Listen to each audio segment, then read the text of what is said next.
Sa panahon ngayon ng pandemic, ay marami nakakalimot na ang Diyos ang may kontrol sa lahat ng bagay. Paulit-ulit ko nga po itong binabanggit, maging sa aking sarili. Amen. Karamihan o sabihin na natin buong mundo, nagtitiwala at umaasa sa mga dalubhasa sa siyensya o mga researcher na makakalikha ng mabibisang vaccine daw. At doon nakafocus ang kanilang buong pag-asa na siyang magliligtas sa sanlibutan mula sa ano-ano pang mga sakit. Nakakalimutan na may Diyos na makapangyarihan na siyang lumikha ng lahat ng bagay. A God who rule even the kingdom of sickness and diseases. Diyos na may hawak sa oras at buhay ng bawat nilalang niya. A God whose power is undiminished and supreme. A sovereign God. Salamat at tayo ay inabot at nabuksan ng ating spiritual eyes sa katotohanan ng kanyang kapangyarihan. That God is an awesome God. He will be our guide even to the end. Amen.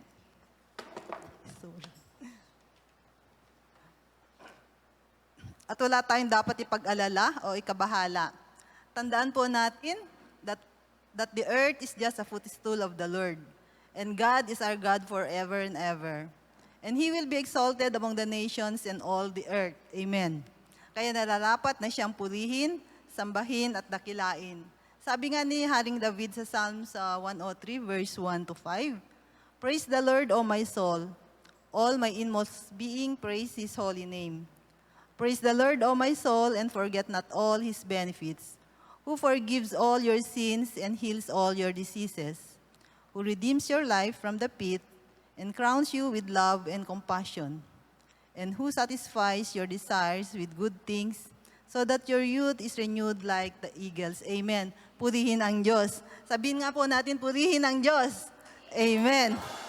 Muli mga kapatid, tumayo na po tayo for our Shema Israel. All together po.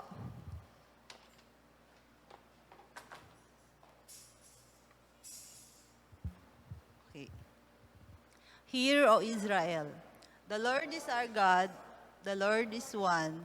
You shall love the Lord your God with all your heart, and with all your soul, and with all your might.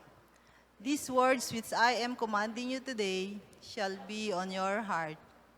You shall teach them diligently to your sons, and shall talk of them when you sit in your house, and when you walk by the way, and when you lie down, and when you rise up. You shall bind them as a sign on your hand, and they shall be as frontals on your forehead. You shall write them on the doorposts of your house and on your gates. May we now ask Sister Jane, together with the music team, to lead us in our praise and worship song.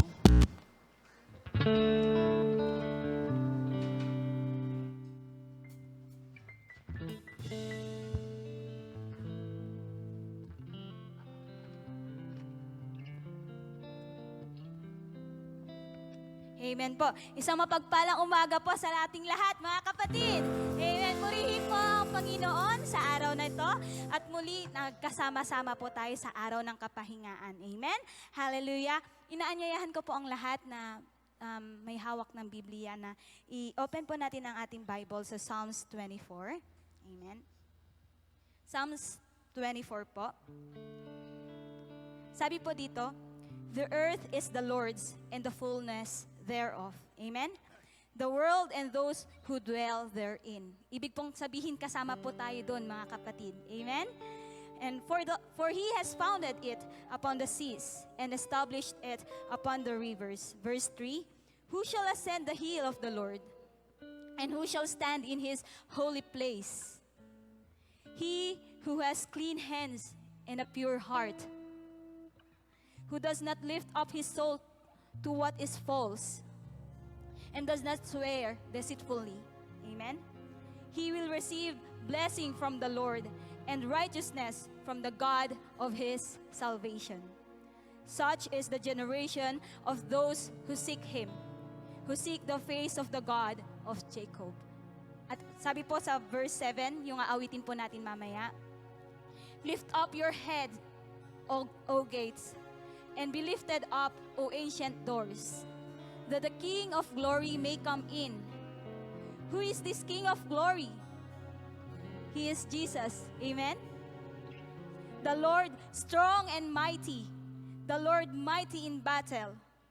Lift up your heads, O gates, and lift them up, O ancient doors, that the King of glory may come in. Who is this King of glory? The Lord of hosts. He is the King of glory. Amen? Blessed are those whose trust is in the Lord and whose trust is the Lord. Amen po? Amen. At sabi po sa Psalms 25, To you, O Lord, I lift up my soul. O my God, in you I trust. Let me not be put to shame. Let not my enemies exult over me. Amen? We are going to sing and declare, brothers and sisters in Christ, that God is our King. Amen? That Jesus is our Lord. He is reigning victoriously. He is the Lord of power. And let us lift up our hands and declare through these songs. Amen? And may we be reminded, brothers and sisters in Christ, that we are serving the true and living God. Amen? He is alive and He is in control over everything. Amen? Let us praise and declare that God is in control. Amen? Inaanyayahan ko po ang lahat na tumayo at sabay-sabay po tayong umawit ng may papuri sa ating Panginoon. Hallelujah. We thank you, O God. You are worthy of our praises.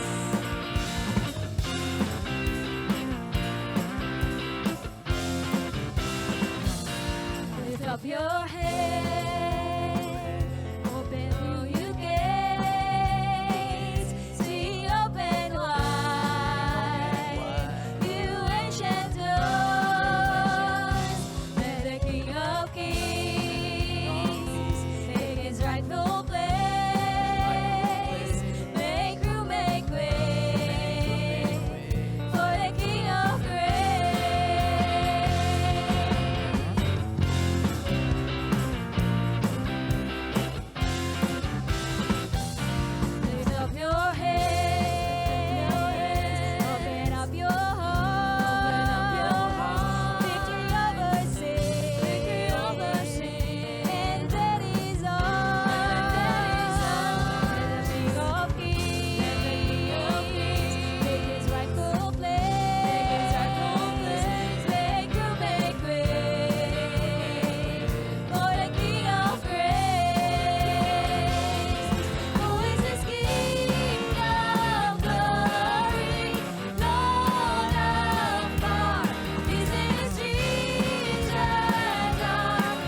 continue to praise our God.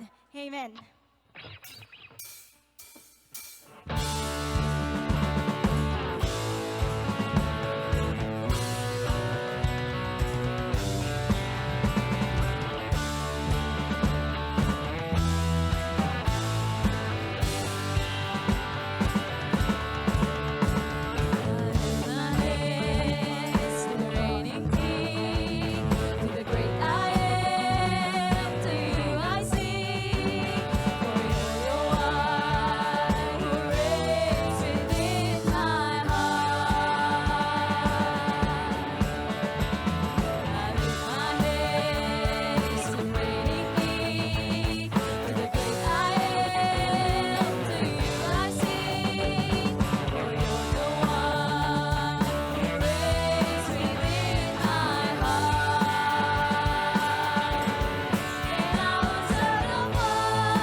O God, you are worthy of all our praises and adorations, Panginoon.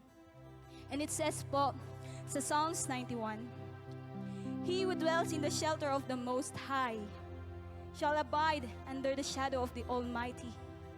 I will say of the Lord, He is my refuge and my fortress, my God, in whom I will trust. For He will deliver you from the snare of the fowler and from the deadly pestilence. He will cover you with His pinions, and under His wings you will find refuge. His faithfulness is a shield and a buckler. You will not fear of the terror by night, nor the arrow that flies by day, nor the pestilence that stalks in darkness, nor the destruction that wastes at noonday. 1,000 may fall at your side, 10,000 at your right hand, but it will not come near you. You will only look with your eyes and see the recompense of the wicked, because you have made the Lord your dwelling place, the Most High, who is my refuge. No evil shall be allowed to befall you. No plague come near your tent. For he will command his angels concerning you, to guard you in all your ways. On their hands they will bear you up, lest you strike your foot against a stone. You will tread on the lion and the adder, the young lion and the serpent you will trample underfoot.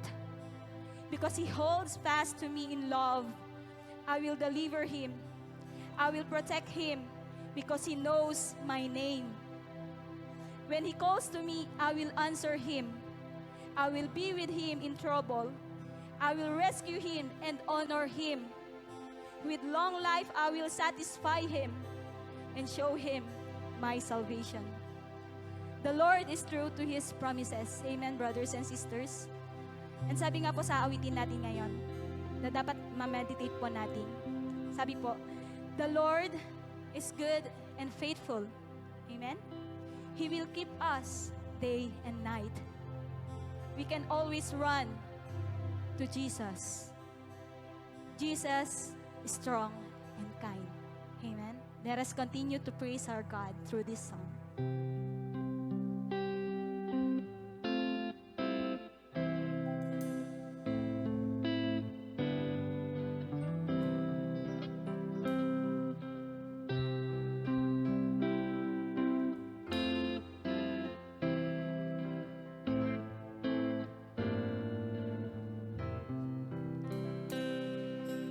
Jesus said that if I thirst, I should come to Him. No one else can satisfy.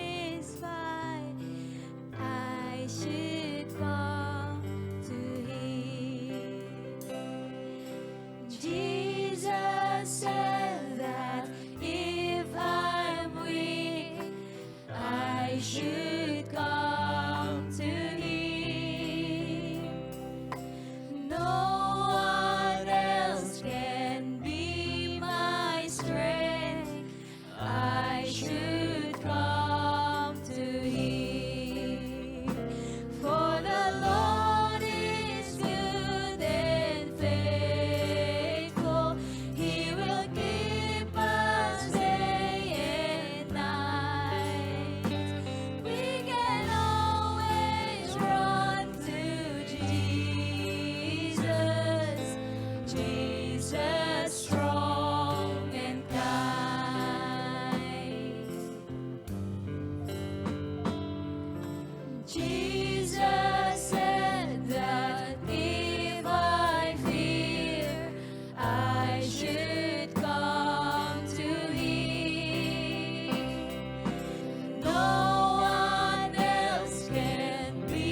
Jesus strong and kind, Jesus strong and kind. And hallelujah, Lord God. You are strong, you are kind, you are gracious, O Lord God. You are full of compassion, Panginoon. That's why you are worthy to be praised, O Lord God, by your creation, Panginoon. How great thou art, O Lord God. How great are you, Panginoon. We will continue to praise you, O God. Then sings my soul, my Savior God, to thee. Let us sing how great thou art. How great thou art. How great thou art.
sa oras na ito, Panginoon. We pray, Panginoon, na nawa tanggapin mo ang lahat ng awitan na ito, Panginoon. Tanggapin mo kami mga anak ninyo, Panginoon. And Lord, we ask Thee to prepare our hearts and our minds, O Lord God. Forgive us, O Lord God, for we have sinned against You, Panginoon. Sanctify us, O Lord God, and make us holy, Panginoon, and righteous before You, Panginoon Ama. Lord, prepare this congregation, O Lord God, so that we may understand, O Lord God, ang Iyong words na i-reveal mo muli ngayon sa amin, Panginoon. I-bless niyo po ang Sabbath day, ang service na ito, ang mga gagampan, ang makikinig, Panginoon, dito sa iglesia at ang maging ang mga kapatid namin, O Lord God, sa kanilang mga bahay, Panginoon Ama. Wala man sila ngayon, Panginoon, alam namin na kayo ang siyang umaabot, O Lord God, ng inyong mga anak, Panginoon Ama. And Lord, alam namin na kayo ang may kontrol ng lahat ng bagay at alam po namin na naririnig ninyo ang mga dalangin, Panginoon, ng mga faithful servant mo, Panginoon Ama. Lord, itinataas ka namin sa aming kalagitnaan, dinadakila ka namin, Panginoon Ama, at pinasasalamatan, Panginoon, sa lahat ng kabutihan, ng katapatan, O Lord God, na ibinibigay ninyo sa aming mga anak mo. Panginoon, maraming salamat po. Ito po ang aming awitan, ang aming dalangin, Panginoon, sa matamis sa pangalan ng aming Panginoong Yesus. Amen.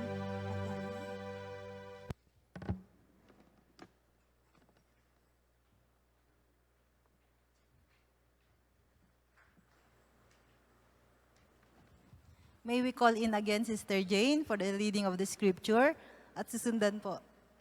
Sister Marivic, sorry po. Sister Marivic for the reading of the scripture. Susundan po ito ng ating minamahal na pastor para sa revelation ng God's Word.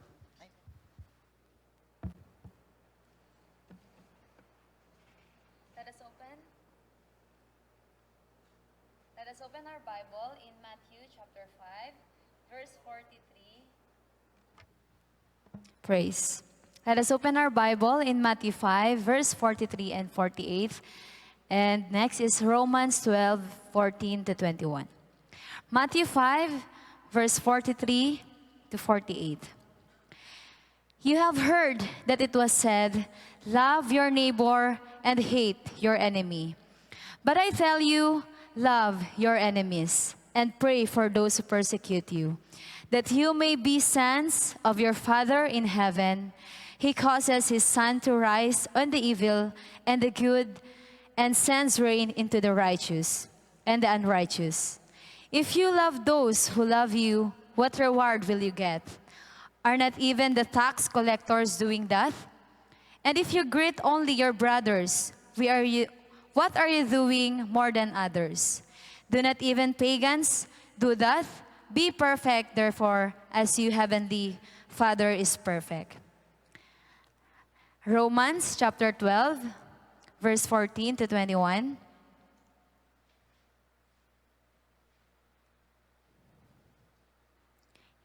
Amen. Bless those who persecute you. Bless and do not curse. Rejoice with those who rejoice. Mourn with those who mourn. Live in harmony with one another. Do not be proud, but be willing to associate with people of low position. Do not be conceited. Do not repay anyone evil for evil. Be careful to do what is right in the eyes of everybody. If it is possible, as far as it is depends on you, live at peace with everyone. Do not take revenge, my friends, but leave room for God's wrath. For it is written, it is time to avenge. I will repay, says the Lord, on the contrary. If your enemy is hungry, feed him. If he is thirsty, give him something to drink. In doing this, you will heap burning coals on his head. Do not be overcome by evil, but overcome evil with good. This is the word of the Lord. Amen.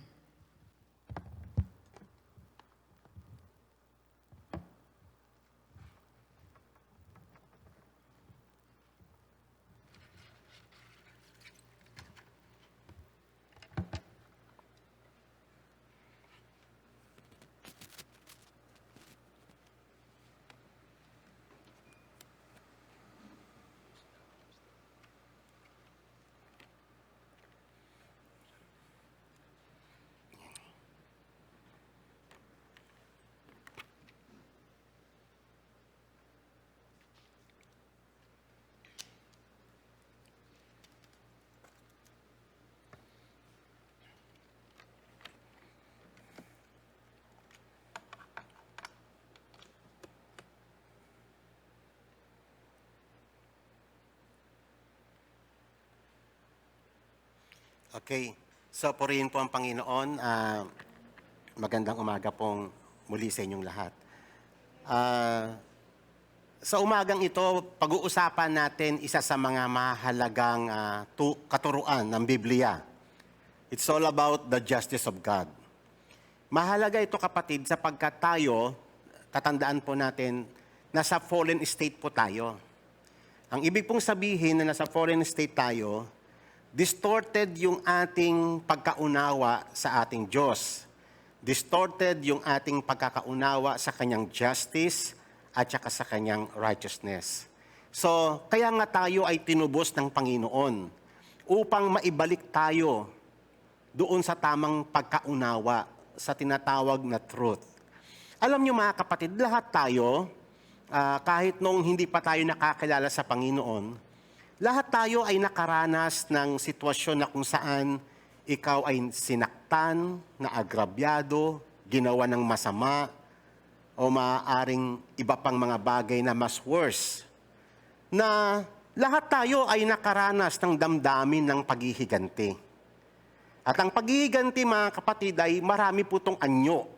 Meron yung worst na manifestation, yung talagang papatay ka, o yung gaganti ka violently, or meron naman yung iba yung subtle. May mga tao na ganito siya magiganti. Hindi siya violente. Pero nag-refrain siya, hinohold niya yung kanyang galit, pero nandoon sa heart niya yung kanyang yung paghiganti. Sa isip niya, dating araw, lalapit ka rin sa akin at papadama ko sa iyo kung anong ginawa mo. Ganyan, no? Nandoon yung paghihiganti. Maraming anyo to mga kapatid, ano? At sa katotohanan, even yung mga Christians tayo ay struggle pa rin sa area na ito. Okay? So sa araw na to, mahalagang pag-usapan natin ito sapagkat ito pong vengeance is one of the aspect of God's justice. Napakalaking paksa po yung God's justice.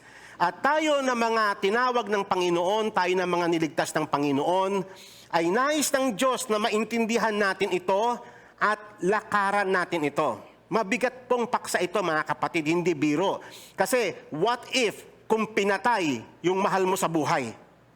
What if kung yung anak mo ay ni-rape mismo sa harapan mo? Diba? Siyempre, natural yun sa loob mo, naghihimagsik, puputok. Kaya nga ang revenge, mga kapatid, nais ng Panginoon na ma-tame tayo ng Holy Spirit. Ma-sanctify tayo ng Holy Spirit, ma-control tayo ng Holy Spirit sa isip, sa salita, at sa gawa. Okay? So ito po yung ating pag-uusapan, kaya mahalagang paksa po ito. What is vengeance? Totally ba na ang vengeance ay masama? O, pag-usapan po natin yan. Okay? Vengeance means literally to vindicate. Ang ibig sabihin ng vindicate ay bibigyan ng katarungan ng iyong masamang ginawa. Okay? To vindicate by punishing the offender as a means of righting a wrong. So yun po yung, kung sa God's perspective, tama yun. Itutuwid ng Panginoon yung maling ginawa. Okay? So ang tawag po doon ay vindication. Ibibindicate niya yung naapi at paparusahan niya yung nagkamali. Okay? So the primary purpose of vengeance is to secure justice. Kaya nga, pag pinag-uusapan yung vengeance, automatically, we are talking about justice. Ang problema lang sa mga tao ay yung gusto natin yung vengeance through our own effort. At dito po, mga kapatid, ito po yung ating pag-uusapan ngayon. Sapagkat malinaw po ang mensahe ng Panginoon sa atin. Ang panawagan ng Panginoong Diyos sa lahat ng kanyang elect, never pay back evil to anyone. Huwag po nating mamaliitin ang commandment na ito.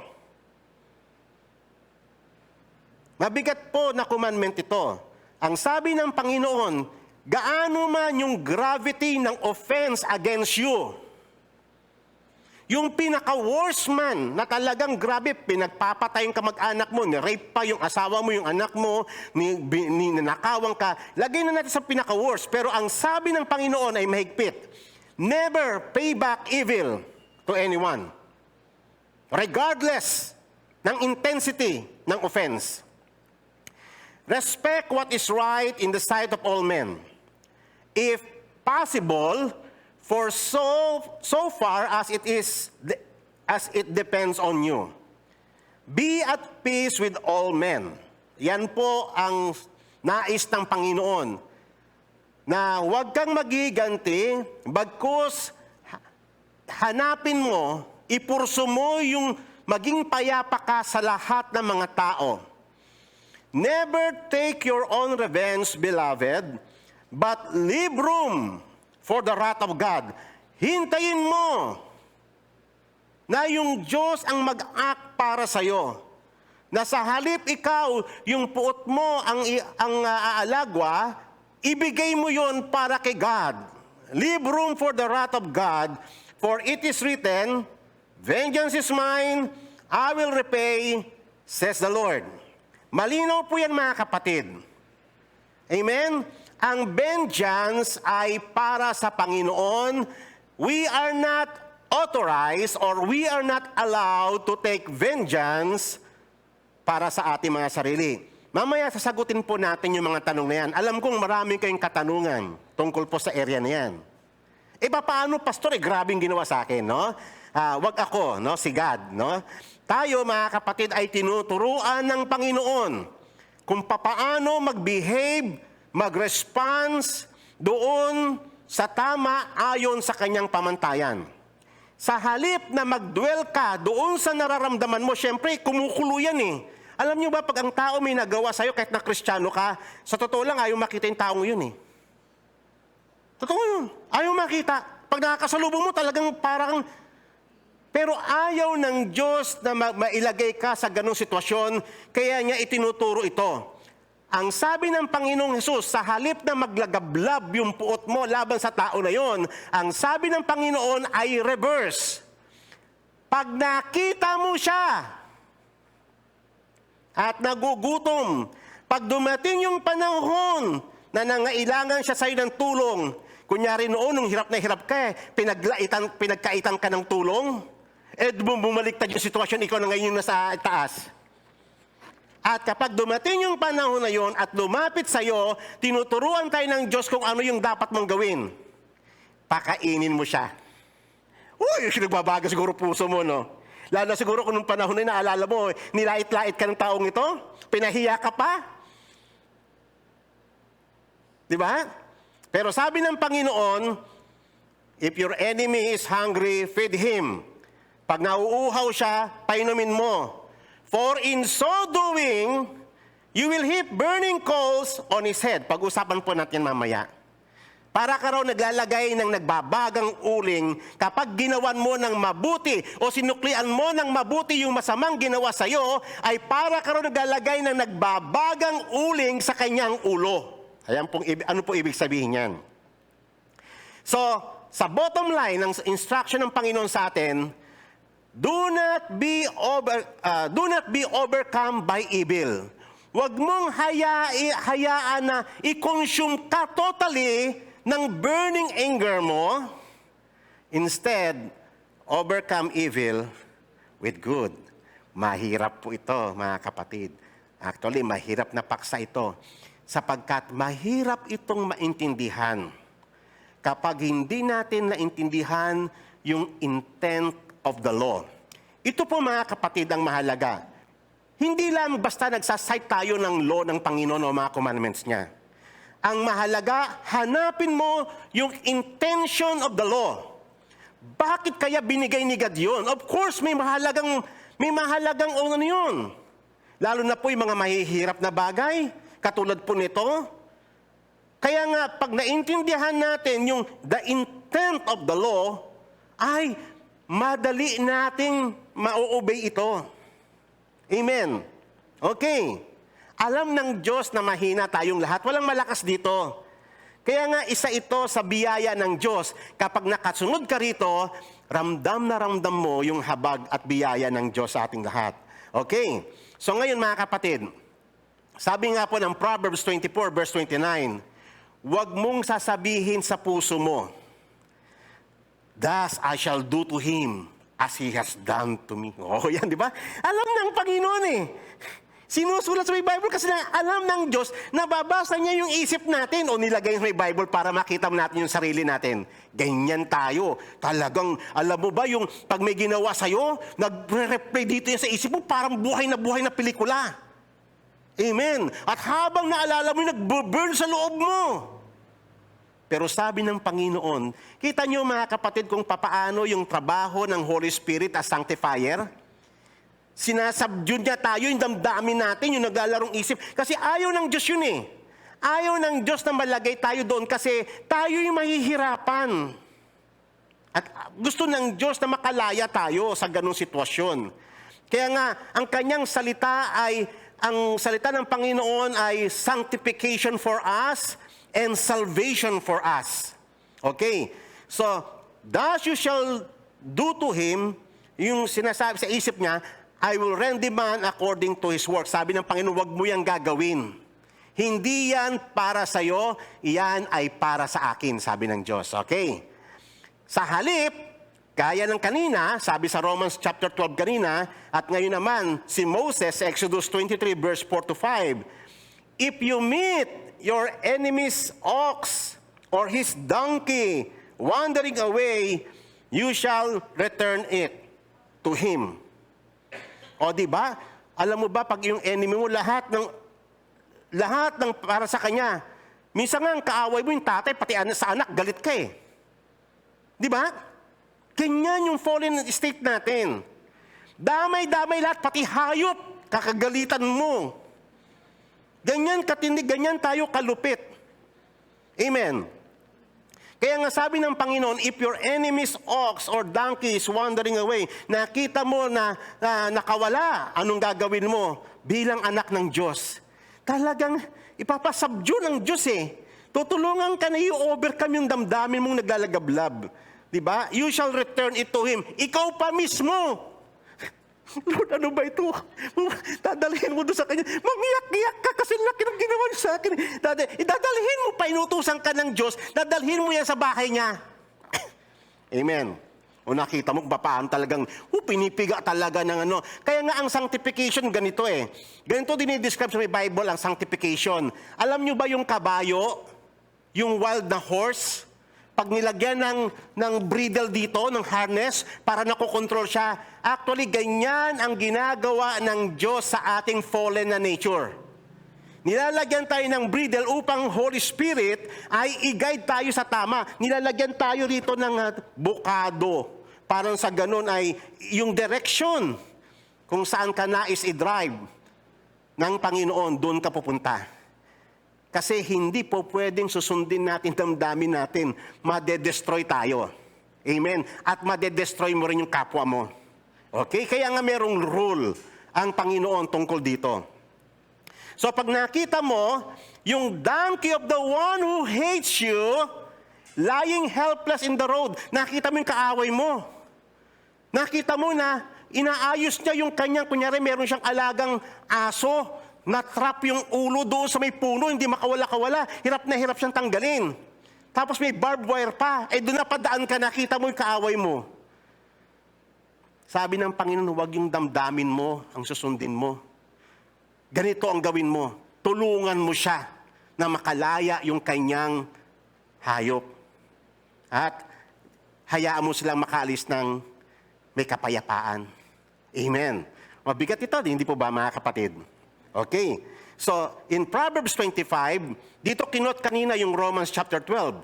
So, if your enemy is hungry, give him food to eat. If he is thirsty, give him water to drink. For you will heap burning coals on the head, and the Lord what? Ito yung hindi nabanggit sa may Romans chapter 12 eh. Amen? Kapag ikaw ay ginawa mo yung pinag-uutos ng Panginoon, you overcome evil by good, by not returning evil for evil na ginawa sa'yo. Ano ang sabi ng Panginoon? the Lord will reward you. Amen. So merong reward. Okay. So ngayon, ito po yung obvious na pinag-usapan natin kanina. So may dalawang obvious na result if we overcome evil by good. Una, it brings a man's injustice home to his own conscience. Yung ginawa niya, ibinabalik mo sa kanya, alam mo ang kanya magiging sitwasyon, ginawang kanya na masama, tapos ginawa mo na mabuti. Para siyang sinisilihan, hindi niya malaman kung ano ang kanya. Alam ng Diyos, nakita yun sinabi nga ng Panginoon, ganyan ang reaksyon ng masama. Alam niya yung ginawa niya masama sa iyo, pero ginawa mo mabuti. Alam niya yun. Pala nagbabaga yung ano niya. Sinabi ng Panginoon. Amen. Tayo, hindi natin alam kung ano yung nangyayari sa kanya, pero ang Panginoon alam niya, sinulat niya yun It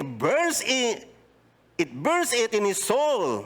A good return for evil heaps coal of fire upon the head of the guilty man. Mapapaya siya. Hindi, alam niyo ba yung kwento ng kapatid ni Joseph, dahil sa inggit sa kanya, tinangka siyang patayin. In the end, dahil sa mediation ng panganay na si Ruben, ibinenta na lang siya sa mga Ismaelites at naging slave siya sa Egypt. Grabe yung ginawa kay Joseph ng mga kapatid niya. Nagsuffer si Joseph sa kamay ng kanyang mga kapatid. Naging slave siya dahil sa kagawa ng kapatid niya. Dumating yung time, naglalaban yung puso niya, maghihiganti pa siya kasi nasa position na siya Amen. Talaga nagbe-burn pag nakikita yung mga kapatid niya, pero nandoon yung Holy Spirit Nagkakita mo pa paano siya sinasanctify ng Holy Spirit, sinasubdue siya ng Holy Spirit Hinawakan ng Diyos si Joseph, otherwise, nasa power siya po, pwede niyang ipapatay mga kapatid niya.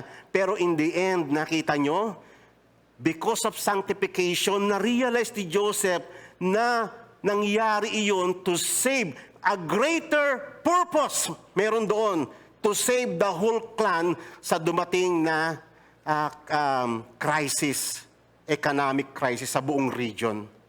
Amen? Kaya nga, mga kapatid, ito yung hahanapin natin. Yung intent of the law. Bakit ito pinag-utos ng Panginoon? Merong laging salvation na nakapaloob doon sa mga commandments ng Diyos. At makikita natin mamaya yan, mga kapatid, kung ano yung salvation, kung bakit ayaw ng Diyos, nagagantihan mo ng masama yung masama, bagkus gawan mo siya ng mabuti. Yan yung unang resulta. Pangalawa, ay yung sinabi kanina, the Lord will be pleased sa ating response sa kanyang sanctification. And He will reward us. Amen po ba? Amen po ba? Amen. Kaya nga tayo mga kapatid, itong bibig pa naman natin, mabilis yan, rapido yan. Pag may tao nakagawa sa atin, mas marami ka na sa bangit. Ay, kaya nga, ang paghiganti ay maraming anyo. Meron yung violence, gagante ka. Lalo na kami mga lalaki, pag may nang api sa amin, gusto namin papatay Sa isip namin, dalaro sa isip namin, nagbe-burn yun. Patayin ko, bubugin ko to Pakita ko sa kanya, gano'n, nagbe-burn sa amin. Iba ang babae, iba. Kasi hindi violent yung babae, pero salita, rapido. Ang dami ng binitawang salita. Kaya nga, ang sanctification ay sa isip, sa salita, at sa gawa. Amen. Ipinagbabawal ng Panginoon yung revenge kahit sa salita. Amen. Anak ba kayo ng Diyos?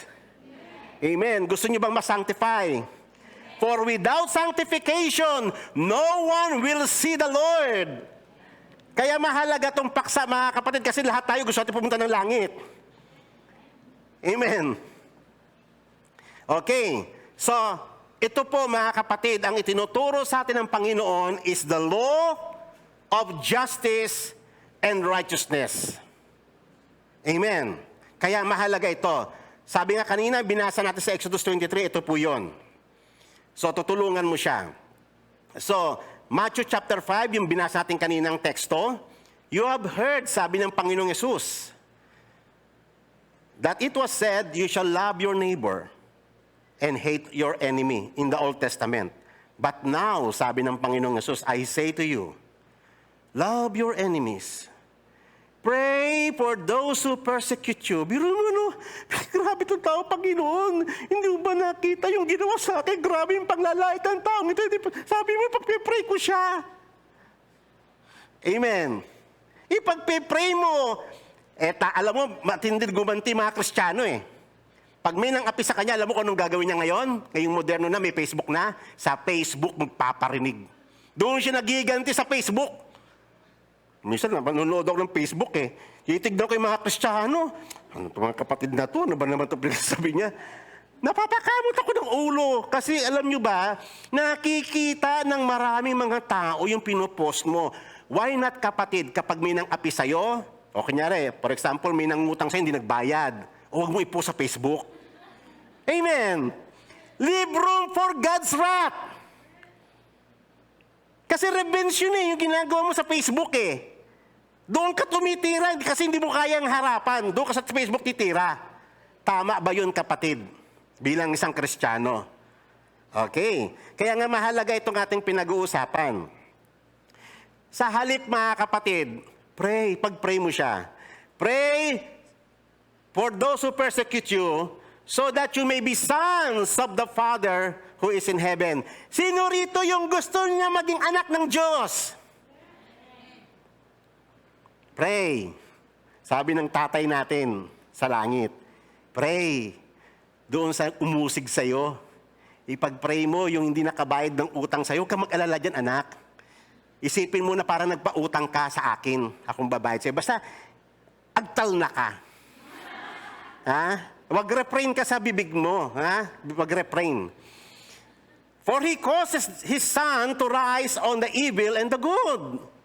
Hindi kasi natin alam kung gaano, alam mo ang Diyos natin kasi, ang kanyang being, He is God of love, and at the same time, He is a God of wrath. He is a holy God, at yung kanyang holiness, He demands justice and judgment. Pero hindi nagko-contradict yung kanyang love sa kanyang justice, sa kanyang holiness. Balance yun kay God. At ito yung ating pag-uusapan sa araw na ito mga kapatid para maintindihan natin ito. Amen. Kahit na masama yung mga tao na gumawa sa'yo, alam ng Diyos yun. Kasi sabi ng Panginoon, He causes His sun to rise on the evil and the good. He sends rain on the righteous and the unrighteous. Pati yung enemy mo, tinutulungan din ng Panginoon, pinapakain din ng Panginoon, iniingatan din ng Diyos. Kasi gusto rin ng Diyos na ang mga tao ay makapanumbalik sa Kanya. Amen. For if you love those who love you, what reward do you have? And not even the tax collectors do the same. If you greet only your brothers, what more are you doing than others? Do not even the Gentiles do the same? O di ba kadaling mahalin yung mga nagmamahal sa iyo? Hi, sister, with all smile. What if kung enemy mo yon? Amen. Andali eh. Andaling bumate. Therefore, you are to be perfect as your heavenly Father is perfect. Amen. Gagawin natin yan hindi dahil sa ang Diyos ay binaliwalaan niya na yung kwento ng buhay mo, yung mga offense against you, kung hindi inuutusan lang tayo ng Panginoon na overcome evil with good upang maging katulad ka ng tatay mo na banal. Amen. And that is sanctification. Okay.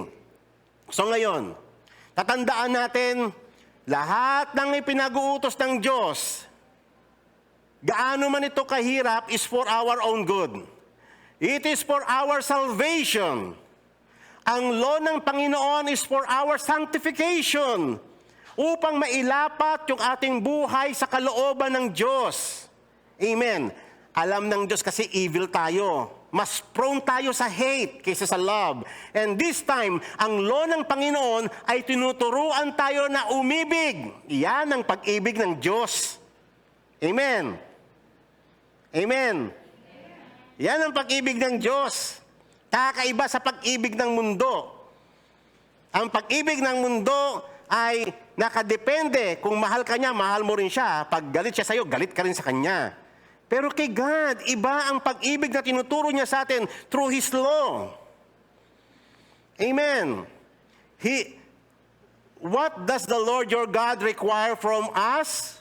But to fear the Lord your God, to walk in all His ways, to love Him, to serve the Lord your God with all your heart and with all your soul, and to keep His commandments and His statutes which I am commanding you today for our own good. Amen. Sabihin nga po natin, for our own good. Amen. Di ba ang ganda?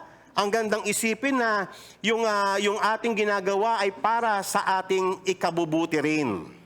Amen. Kaya ang Diyos hindi niya tayo pinapahirapan. Bakit ba pag sinunod natin ito, we do good instead ng evil? Ano ang magiging mabuti para sa atin? Ito po. You shall not hate your fellow countrymen in your heart. You may surely reprove your neighbor, but, ano sabi niya? Shall not incur sin because of him. Kasi yung response natin kapag hindi ayon sa Panginoon, panigurado ang pagganti natin evil for evil, an eye for an eye. Amen. So, ayaw ng Diyos na tayo magkasala. Ibig sabihin, ang Diyos nililigtas niya tayo doon sa ating puot, doon sa ating pagiganti. You shall not take revenge nor bear any grudge against the sons of your people, but you shall love your neighbor as yourself. Amen. And in Proverbs, do not say in your heart, I will repay evil. Huwag mo sasabihin sa puso mo. Instead, what? Wait for the Lord and what? Ayan, nakita nyo, no? Ang intention ng Panginoon is not only for our sanctification, but also for our salvation. Nililigtas tayo ng Diyos from the sure destruction of sin. Kasi kapag ikaw ay nag-retaliate, tatandaan mo kapatid, may consequence yan. Pati ikaw sana, napayapa sana ang buhay mo, na sana yung taong nakagawa sa'yo ng masama, siya sana ang magsasuffer sa consequences na yon dahil sa maling paghiganti mo, pati buhay mo ay gugulo kasama niya. What if kung napatay mo yung tao, di ikaw, naagrabyado ka na nga, nadoble pa, nakulong ka pa. Amen. At wala nang katapusan na higantihan yan. So nililigtas tayo ng Panginoon from sure destruction of sin. Okay. So, ang tanong mga kapatid, ganito paano naman yung ginawa sa akin? Paano naman yung offense na ginawa? Paano naman yung injustices na ginawa sa akin? Ibig bang sabihin, wala nang pakialam ang Diyos doon? Kung ang vengeance ay nangangahulugan ng justice, so, kung ang ibig sabihin ng vengeance is righting a wrong, so, paano na? Ibig sabihin, pag gumawa ako ng, sinuklian ko ng mabuti, yung masama, wala na, ganun na lang? Sa tingin niyo mga kapatid? Does it mean that evil is thereby bypassed and forgotten? Ganun ba yun mga kapatid? Ibig bang sabihin na wala nang punishment for evil, lalo na yung ginawa sa'yo? Nangangahulugan bang ganun yun mga kapatid? Pag ikaw, sinunod mo yung utos ng Panginoon na vengeance is mine, huwag ka magiganti, ako magiganti. Ibig bang sabihin, wala na? Does it mean that we are to say that evil does not count? And that we must wink at evil and therewith forget all about it? Kalimutan na lang natin. Ganun ba yun? Pag inobey mo yung commands ng Diyos na never pay back evil for evil, where is justice then? Amen? Tatandaan natin mga kapatid, ang Diyos natin ay Diyos ng hustisya. Huwag niyong kakalimutan yan. Okay. So, sabi ng Panginoon, do not resist an evil person. Di ba, mas worse pa nga ito Minsan, akala natin ganun lang. Sinampal ka, iharap mo pa yung kaliwa. Pag yung dinimanda ka dahil sa kagamitan mo, ibigay mo pa, ipati yung coat mo. Kapag yung gusto kang pahirapan, sige, lumakad ka pa, dagdagan mo pa yung Ganun lang ba yun mga kapatid? Wala na bang justice doon? Paano naman yung mga nagrabyado ako, Lord? Ako talaga yung nasaktan ako. Grabe yung ginawa sa akin eh. Tatandaan po natin mga kapatid. Tignan niyo po ito po yung sa Revelation chapter 6. Ito po yung mga martyrs. Sila'y pinagpapatay because of their faith.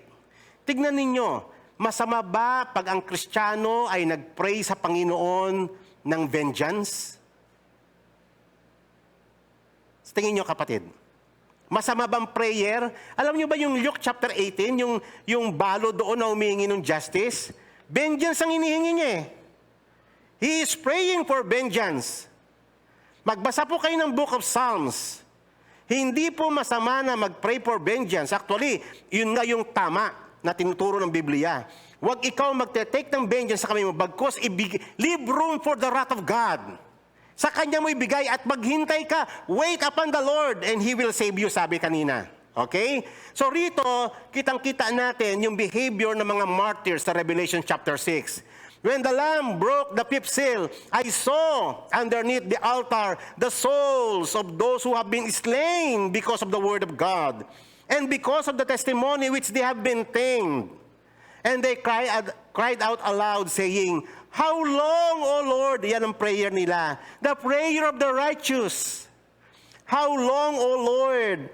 Holy and true will you refrain from judging and avenging our blood on those who dwell on the earth. Hanggang kailan, Panginoon?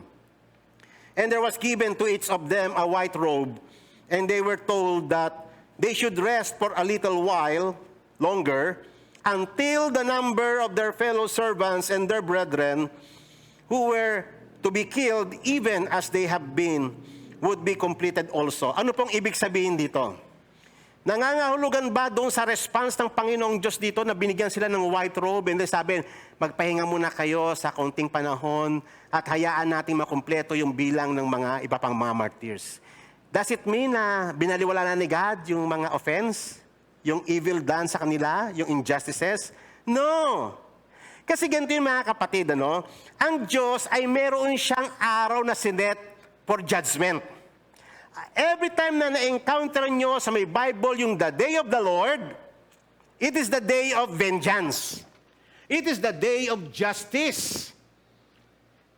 The execution of His vengeance. Okay, God's vengeance means vindication. Ano yung nga uli ibig sabihin ng vindication? To re-establish the cause of justice.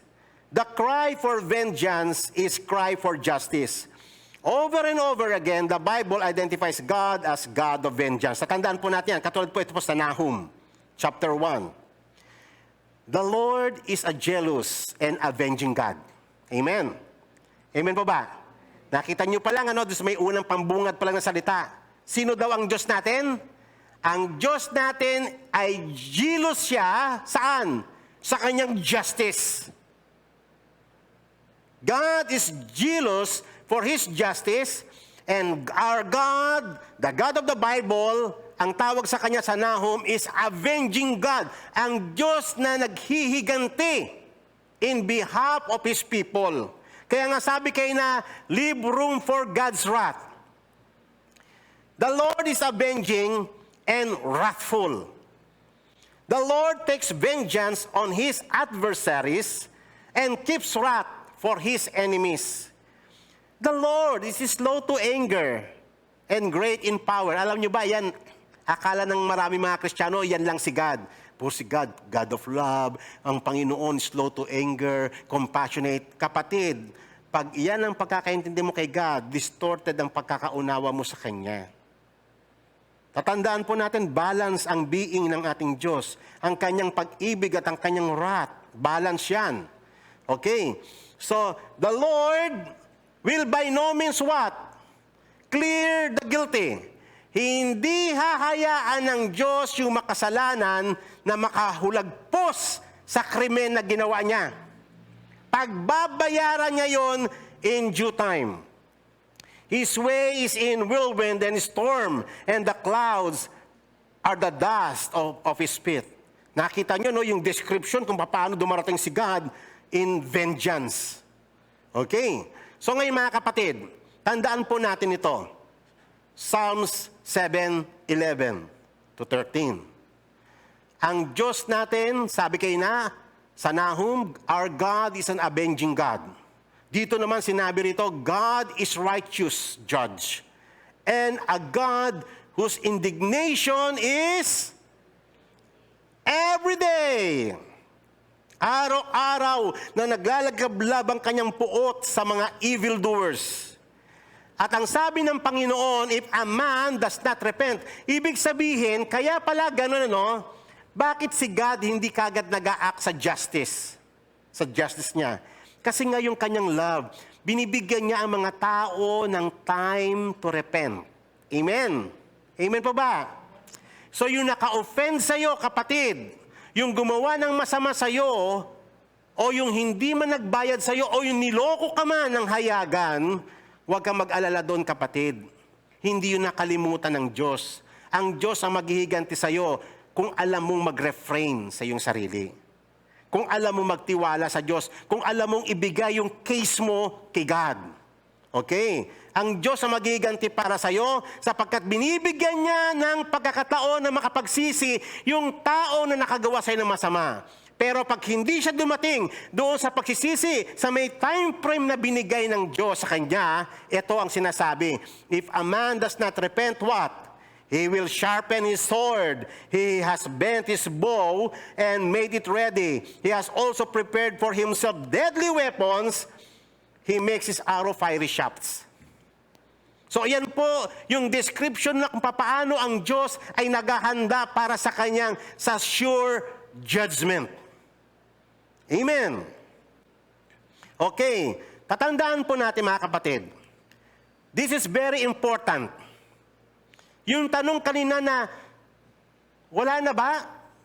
Hahayaan na lang ba natin na ganon? Forgotten na ba yung mga offense na ginawa sa atin dahil gawan mo na lang mabuti yung mga taong gumawa sa ng masama? Ganon lang, hanggang doon lang ba yun? Hindi. Ito po yung sagot dyan, Deuteronomy chapter 32. Ano pong pagkakasabi? Sabi ng Diyos, vengeance is mine and retribution. Kanya yang paghihiganti. Kanya yan. Hindi yan sa atin. We are not authorized. Siya lang yun, kapatid. In due time, merong araw na sinet ang Panginoon. At ang tawag dyan is the day of the Lord. Or the days of vengeance. In due time, what? Their foot will sleep. Isang araw madudupilas yan. Huwag mong ipag-pray, Lord, nawa, Panginoon, mamatay na yung tao. Huwag mo ipag-pray na ganun, kapatid. Ang sabi ng Diyos, pray for those who persecute you. Ipag-pray mo na dumating siya sa pagsisisi. Amen. Huwag mo siyang ika-curse. Pray and bless those who do good evil to you. Amen. Yun ang sabi ng Panginoon as for our sanctification, for our salvation. Ngayon, ang sabi ng Panginoon, meron yung araw madudupila sila. Meron yung araw na sisingilin sila ng Diyos para sa'yo. Amen. For the day of their calamity is near. Si God kasi ang nagsiset eh. Hindi natin pwedeng ilagay si God sa kalendaryo natin. Hindi tayo yung pwedeng magsabi kay God, Lord, bilisan mo agad. No.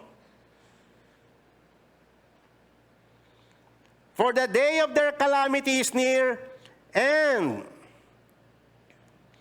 the impending things are hastening upon them. Darating yun. For the Lord will vindicate His people, and He will have compassion on His servants. When He sees that their strength is gone, pag nakita na, alam ng Panginoon pinapanood niya tayo amen po ba? Alam niya pag yung exhausted ka na. And there is none remaining, bond or free. Amen. Basahin nga po natin tong Exodus 34. Amen. The Lord God, compassionate and gracious, slow to anger, abounding in loving kindness and truth, who keeps loving kindness for thousands, who forgives iniquity, transgressions, and sin. Yet, He will by no means what? Leave the guilty unpunished. visiting the iniquity of the fathers on the children and on the grandchildren to the third and fourth generation. This is the God of the Bible. The God of vengeance, the avenging God. A righteous judge whose indignation is every day. Balance ang being niya. He is a God of love. He is a compassionate God. And yet, He will not by no means leave the guilty unpunished. Amen po ba? Sabi nga ng Hebrews kanina, for we know Him who said, vengeance is mine, and I will repay. Again, the Lord will judge His people. Kaya nga, pati tayo doon mga kapatid, mag-isip-isip po tayo. Tayo po ba inaagrabyado natin ating mga kapatid? The Lord is giving us the chance to repent. To undo yung evil na ginawa natin. Ma-recount natin yung mga evil na sinabi natin. Yung mga salita na binitawan natin. Amen. Binibigyan tayo ng time sapagkat darating. Sure yun, darating yung time ng judgment ng Panginoon. And it is a terrifying thing to fall into the hands of the living God. Yung po nakakatakot pag dumating yung judgment niya. Kaya sabi po ng 2 Peter chapter 3, the Lord is not slow to fulfill His promise. Sinabi ng Panginoon, mag-ipaghiganti kita, maghintay ka lang. Hindi po slow si God sa kanyang promise. As some count slowness, but is patient toward us, not wishing for any to repent or to perish, but for all to come to repentance. Amen po ba? Pati tayo, kung may nagawa tayong masama kapatid sa ating kapwa, meron tayong time to repent, time to undo yung mga evil na nagawa natin sa ating kapwa. Amen? Binibigyan tayo ng time sapagkat merong time ng judgment ng Panginoon. For the day of the Lord, ayan po yung term ni God sa day of vengeance. For the day of the Lord will come what? Like a thief. Ano po ibig sabihin? Darating yung araw na yon, yung day of vengeance, sa araw na hindi mo alam. Sa panahon na akala mo lahat okay. Habang sinasabi ng mga tao, peace and safety, sudden destruction will come, sabi sa Thessalonians. Amen. So, tatandaan po natin, there is no escaping God's vengeance. Walang makakalagpas, walang makakalusot kay God. Lahat ng evil na ginawa, lahat ng injustices ng mga tao ay pagbabayaran nila to the last penny. Sino may sabi nun? Ang Panginoong Yesus sa Matthew 5 verse 26. They will pay for it even to the last penny. Sa kahuli-huliang sentimo, pagbabayaran nila ang kanilang mga kasalanan. Because there is no escaping. Kaya nga mga kapatid, tayo masanay tayo rito. We are not authorized to take vengeance for ourselves. I-refrain natin yung ating isip, yung ating salita, at yung ating gawa, pati sa ating puso. Mag-ingat kayo, pati sa pagpo-post sa Facebook. Pinapanood tayo ng Diyos. Amen. Leave room for God, kasi walang makakalagpas sa Kanya. Lahat yan, pagbabayaran nila. There is no escaping it in this life or in the life to come. Amen. Tatandaan ninyo, ano ba ang uri ng pagsigad ay nag-execute ng justice? Sa mundong ito, ang justice ng tao ay napaka-flexible. Amen. Ang judgment ng Diyos is strict and inflexible. Every wrong must be paid for. Every evil must be atoned for, and no man can escape the inflexible requirement of God's justice. Amen. Unless na ang tao masumpungan niya ang Panginoong Yesus sa kanyang buhay. Parang tayo. Alam niyo ba mga kapatid, sino ba tayo dati? We were enemies of God. Evil din tayo. Marami rin tayong ginawang evil sa ating kapwa. Amen?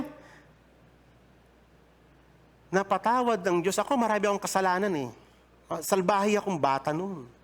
Marami akong evil na ginawa. Pero kinahabagan ako ng Diyos. Nakasumpong ako ng kapahingaan sa Panginoong Diyos. At nakita ko sa kanyang salita na talagang pinagpapatawad ang Diyos sa marami nating mga kasalanan. Amen. Kaya wag nating kakalimutan yan. Ito ay isang mahalagang aspeto sa larangan ng vengeance. Bago mo i-judge yung kapwa mo, isipin mo muna kung gaano karami yung offense mo rin against kay God. Na tayo ay pinatawad lang din ng Panginoong Yesus. Nakasumpong tayo ng refuge sa Panginoong Yesus.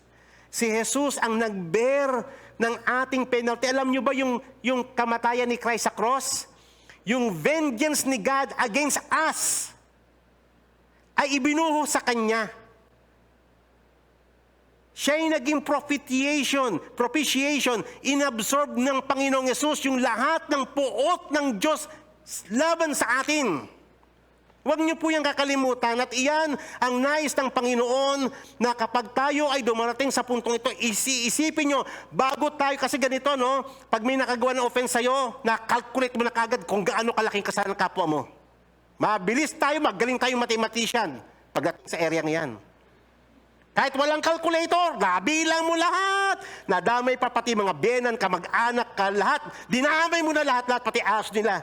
Dinamay mo na sa galit mo. Magaling tayong mathematician dyan. Magaling tayong mag-keep ng records of wrong. Pero tandaan mo kapatid, kung titimbangin ng Panginoon yung offense ng kapwa mo sa'yo, ikaw ang nagsabing, mabigat ang kasalanan niya sa akin. Gaano naman kaya kabigat yung kasalanan mo sa Panginoon na pinatawad niya? Amen. Amen po ba? Isipin mo yung kapatid. Kasi ang Diyos, nais niya na huwag mong kakalimutan yung ginawa niya sa atin. Amen. Isipin mo yung biner ng Panginoon na penalty laban sa atin, yung atonement, and rights the wrong for us unless man comes into repentance. Dumating lang tayo sa repentance eh. Hahabag din ng Panginoon. Nasumpungan natin siya, nakapagsisi tayo dahil sa Panginoon. Unless na ang tao ay dumating sa yugto na yon sa Panginoong Yesus and he fully surrenders himself to God, to God's justice through Christ, ang judgment ng Panginoon ay sure na babagsak sa lahat ng mga unrepentant. Malinaw po yan sa may scriptures. Hindi nagbabaliwala ang Panginoon. Binibigyan niya ang lahat ng tao ng opportunity to repent sapagkat alam ng Diyos ang severity ng kanyang judgment. And there is no escape from His strict and inflexible judgment. Amen? So, bakit tayo hindi allowed, kapatid? Tanungin mo sarili mo. Bago ka maggitngit sa galit, tanungin mo muna ang sarili mo, bakit kaya ayaw ng Diyos na ako yung maghiganti? Kung ikaw tatanungin kapatid, ano yung sasagot mo dyan? Kasi ganito, man cannot be trusted with vengeance because man's principle of vengeance is not justice, but retaliation. Yan. Yan ang tamang terminology. Paghihiganti. Kung si God kaya, gantihan rin tayo, no? Mga tao na ginawa natin masama, paghigantihan rin tayo. Instead of justice, yung paghihiganti natin dahil sa fallen state tayo, we are tainted by sin. Instead of righting a wrong, panibagong problema ginawa natin kasi retaliation. Wala ang justice sa retaliation. When man in his own God, kasi parang ikaw yung nagdidictate ng justice eh. Alam nyo ba, pag ikaw inilagay mo yung justice sa kamay mo, you are acting in your own God, para kang Diyos. Tinatanggal mo si God sa kanyang hukuman, sa kanyang luklukan, sa kanyang trono. At ikaw ang umuupo doon to judge your neighbor. At ayaw ng Diyos yun. Kasi iyon ay right ng Diyos to judge as righteous judge When man is in his own God, he has to be the ultimate justice and vengeance. And man's justice is cruelty. Totoo yan. Malupit tayo, alam nyo ba? Mas malupit pa tayo kaysa sa Diyos. Kaya ayaw ng Diyos na mag-take tayo ng vengeance. Ayaw niya na ilagay at sa kamay. Naalala nyo si Lamek, yung apo ni Cain? Yan yung statement niya sa Genesis 4:24. Sabi ni Lamek, kung merong pipinsala kay Cain, ipagiganti siya sevenfold, sabi niya ni Cain. Pero ako, pag merong gumawa sa akin ng masama, 70 and 70-fold. O, kita mo, cruelty na yan. Ganyan kalupit ang tao. Kulang na lang na gawin mong giniling yung tao na gumawa sa'yo ng masama. Pulbusin mo pa siya. Yan, ganyan ang evil natin. Kaya nga ang tao na uso ang pangkukulam eh. Kulang. Sa kilikili na mas kilikili. Paghihiganti yun eh. Minsan kung may picture siya sa'yo, lalagay mo sa harapan mo, yun, may araw ka rin sa akin. Yan, ayaw ng Diyos yun. Amen. Malupit ang tao. Ganyan tayo. Kaya kinakailangan masubdue tayo ng Holy Spirit. Marule ito. Masanctify tayo sa pamamagitan ng repaying good for evil. Tama yung commandment ng Panginoon. Tama yung law ng Diyos for our salvation. Amen. Ang human government ay binigyan ng Diyos ng karapatan na humatol o mag-execute ng justice. Pero hindi po absolute, mga kapatid, ang justice system ng tao. Amen? May korte tayo. Kita nyo, ang laking problema sa korte natin. Lalo na sa panahon ngayon. Alam nyo ba, mga kapatid, sa katotohanan lang, hindi na yung katotohanan ng labanan sa korte. Dokumento. Kung may present kang dokumento, ebidensya, yun. Kahit na mapabricate yun, pag dumaan ng pera. Ang justice ng tao talagang hindi po pwedeng ibigay ng Diyos yung full sense ng justice sa ating justice system. Why? Kasi ang tao is tainted by sin. He is corrupted by his sin. Every faculty of his being ay darkened by sin. Kaya nga yung issue ng death penalty, tama yun, biblical yung death penalty, kaya lang bibigay mo sa human government na pinagaharian din ng kadiliman? Ay, gagamitin nila yung ano na yon, yung death penalty para lang doon sa mga may pera, yung makakalusot lang. Pero hindi talaga nila ginagawad ang justice ng Panginoon. Kaya pati sila mananagot din sa justice ng Panginoon. Kaya nga yung absolute justice ay hindi binigay ng Panginoon sa human government kung hindi ni-reserve niya para sa kanyang sarili. Vengeance is mine. I am the ultimate judge. Sabi ng Panginoon. Amen. Nawatan.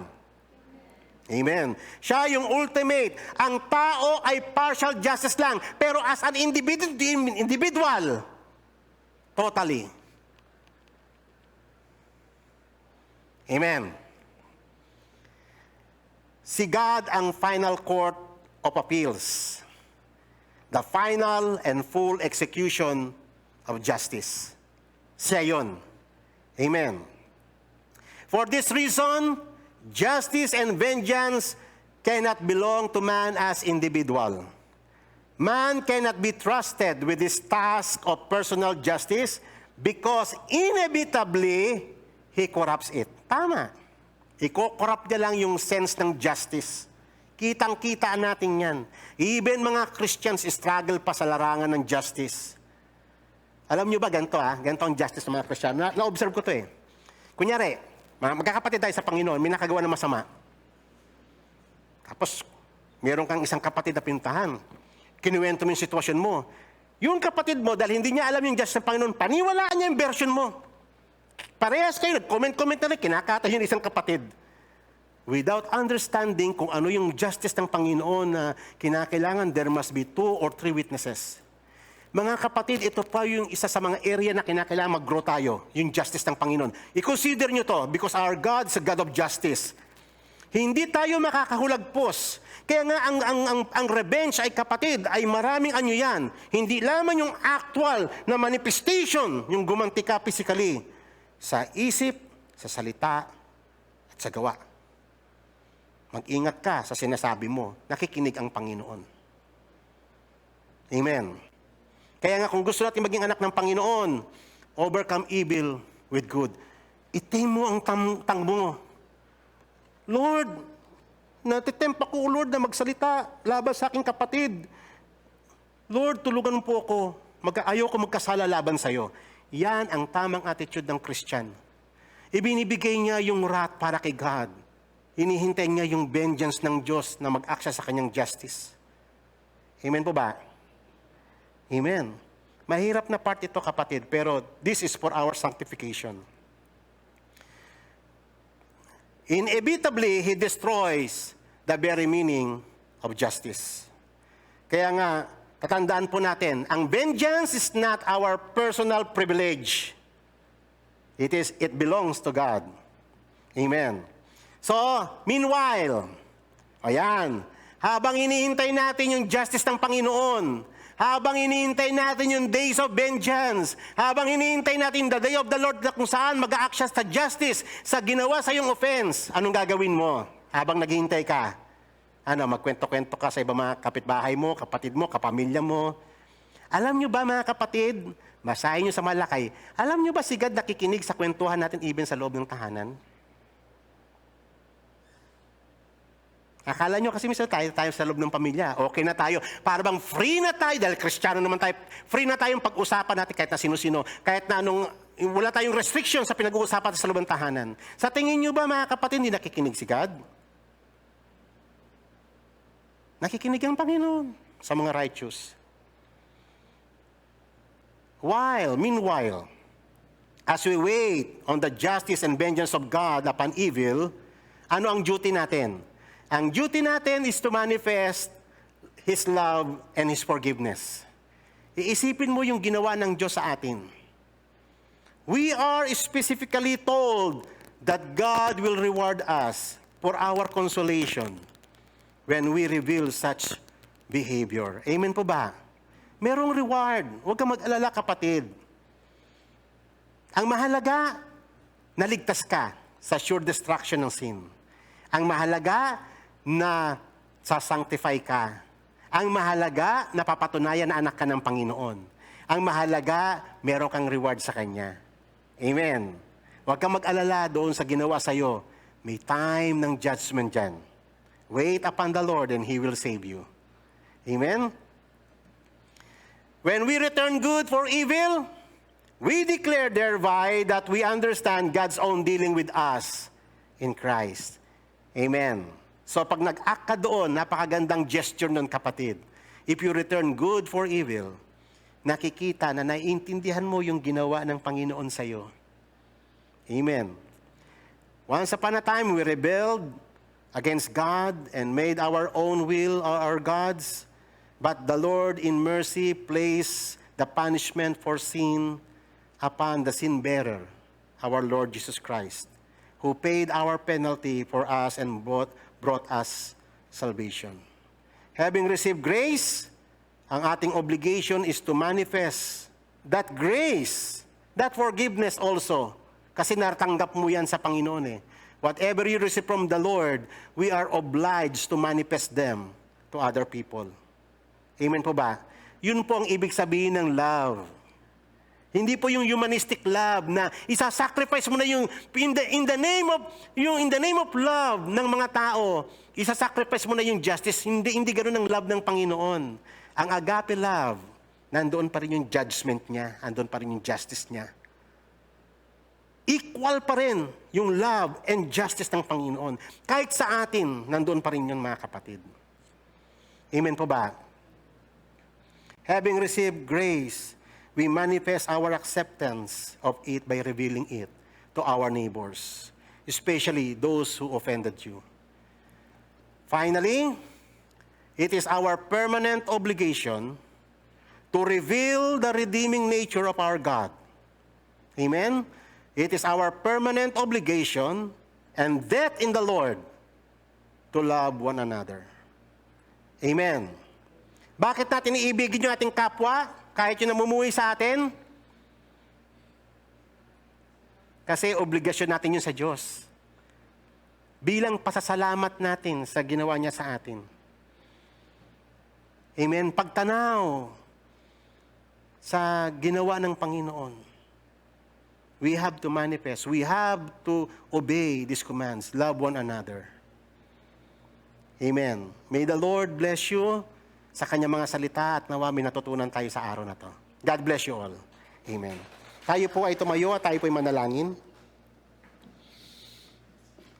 Heavenly Father, we thank you, O Lord, for your mercy and your compassion. Thank you, Father God, na hindi mo kami pinabayaan sa dilim. Hindi mo kami hinayaan sa evil ng aming mga puso, na kami ay makakumit pa ng further evil sa evil na ginawa sa amin. Bagkus, you sent the Holy Spirit to sanctify us, to rule us, to subdue us, to restrain us, O Lord, from doing evil, and give us in strength, O Lord, to obey and keep your commandments for our own good. Lord, thank you for all your instructions today, and may your people, O Lord God, dwell in peace. And someday, we will see you just as you are, O Lord. Thank you, O Lord, for all your words. In Jesus' name we pray. Amen. God bless you all.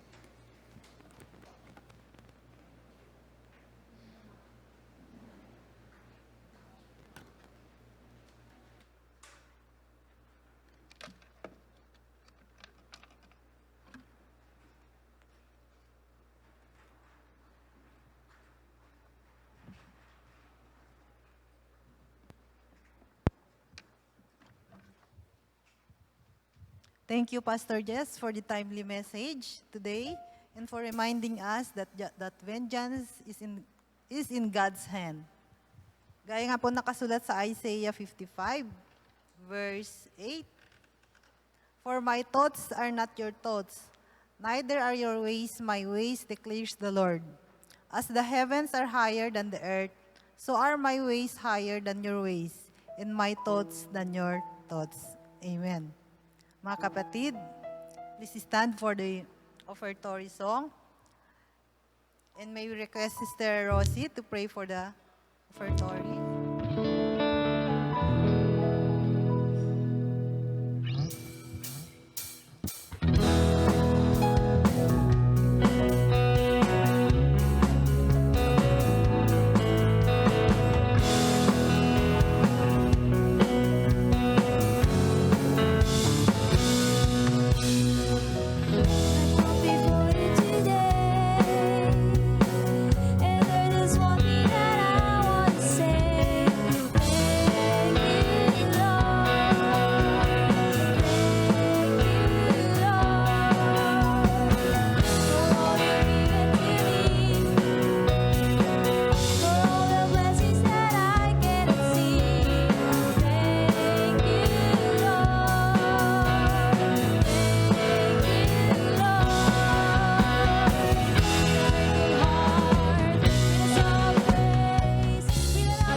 O Lord God in heaven, maraming salamat na naman muli, Panginoon ko, itong umaga na ito. Maraming salamat, Panginoon. Lord God, paspasalamat kami, Apo, itibiyag mi keng ka. Tahan na kami nga binaybayan, Apo. Si kami nga anak mo nga kanayon, umawawag king ka. Agyaman kami, tay. Ina kami ilikliklik, tanyaman nga. Sakit nga dumdumteng iti aglawlaw mi, agyaman ka maunay, Apo.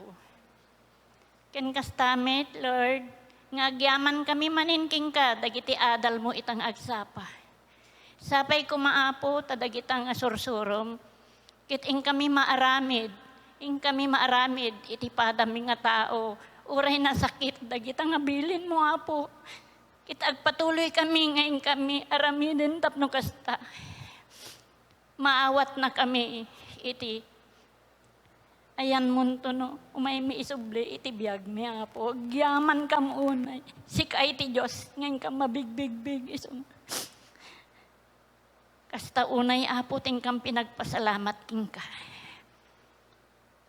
Lord, kastamit, Apo, nga dagiti. Tithes and offering mi ita, Apo, kit awatim ko mga buo, takausaran iti unig ti iglesia mi, Apo. Lord, maraming salamat. Lalo na po ang aming mga buhay, maraming salamat din. Yung mga anak namin po, ikaw na ang bahala sa kanila. Nasa malayo man, Panginoon ko, o nasa malapit, ikaw na ang bahala, Panginoon. Sa iyo lahat kami nagpapasalamat, Panginoon. Thank you, Lord. Itinagan ti po mi nga Hesus Kristo. Amen.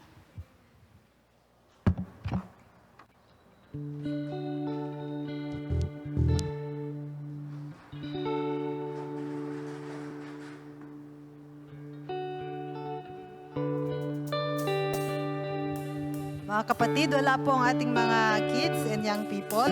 For sure, nanonood at nakasubaybay po sila ngayon sa kanilang mga tahanan, kasama ang kanilang mga magulang. So may we request Brother Suriel to pray for our next generation warrior of God.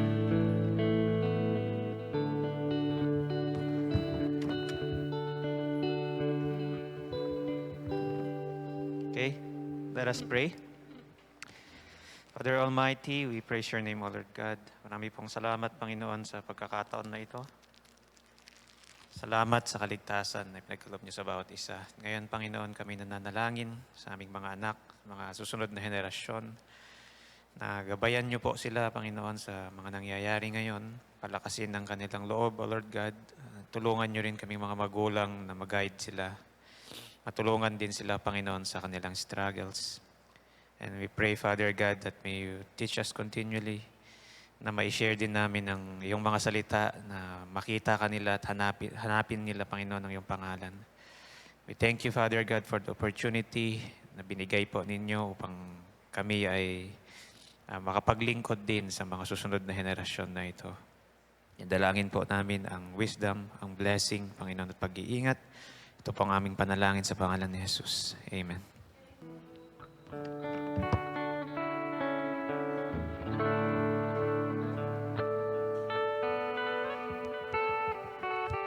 Announcement po, servant on call next week. MC4 natin, si Sister Iya. Ang ating scripture reading, Sister Mary Joy Ubay. Ang ating tithes and offertory prayers, si Sister Cynthia. And prayer for the next gen, si Brother Mel. For our last song, may we call again Sister Mary Jane. At susundan po ito ng benediction ni Pastor Jess. Amen po. Muli po inaanyayahan ko ang lahat na tumayo at sabay-sabay po nating awitan ng ating Panginoon. Amen.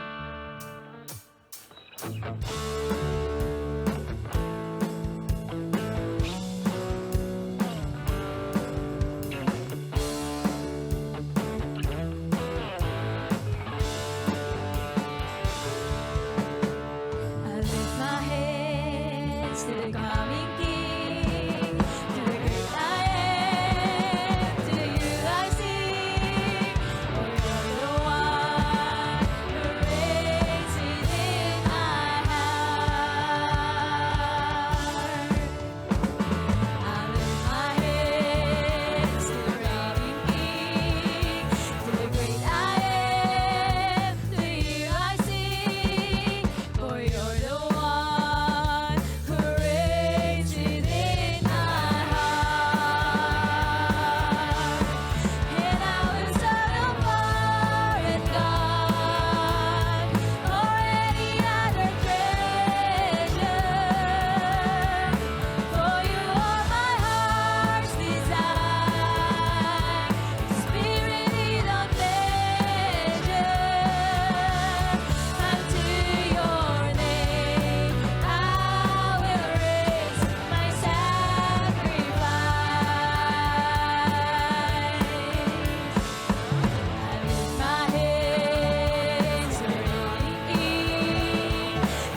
You have heard that it was said, you shall love your neighbor and hate your enemy.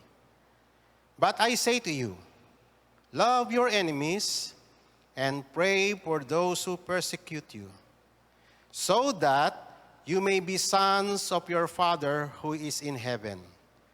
For he causes the sun to rise on the evil and the good, and he sends rain on the righteous and the unrighteous. For if you love those who love you, what reward do you have? Do not even the tax collectors do the same? If you greet only your brothers, what more are you doing than others? Do not even the Gentiles do the same? Therefore, you are to be perfect as your heavenly Father is perfect. Ama, ang lahat ng salita mo ay totoo, makatarungan, banal. At ito, O Lord, ay binigay mo sa amin as a means of our sanctification. Sapagkat kami, O Lord, ay kailangan namin ng patnubay sa buhay na ito. Sapagkat, O Lord, kami ay mahihina, kami ay nasa fallen state, at kami, Panginoong Diyos, ay nangangailangan ng tulong mo. Kung wala ka sa buhay namin, kami ay magpe-perish, O Lord. Kaya nga, O Lord, we need your word as our light, as our guide, in our faith, habang kami lumalakad sa mundong ito na napakadilim, Panginoon. Salamat po sa iyong hustisya. Salamat sa iyong katuwiran. Salamat sa pagtuturo mo sa amin. Salamat ipinagkaloob mo ang banal na Espiritu. Salamat sa sacrifices ng Panginoong Hesus to save us from our evil. Lord, thank you for all your provisions. Thank you for all the things you have done for all of us. May you bless us and keep us, O Lord God, as we part our ways. Lord, sanctify your people. Keep us under your wings. Be merciful to us and forgive all our sins, O Lord God. Help us in our weaknesses and save us from ourselves, O Lord.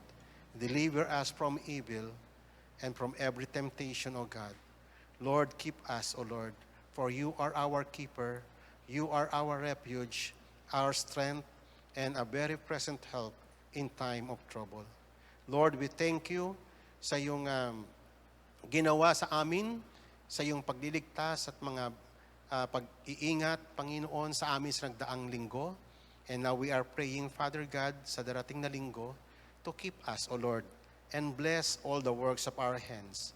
Patuloy mo po kaming isustain kahit na sa panahon ng pandemic, O Lord, sapagkat ikaw ang may hawak ng ekonomiya ng buong daigdig.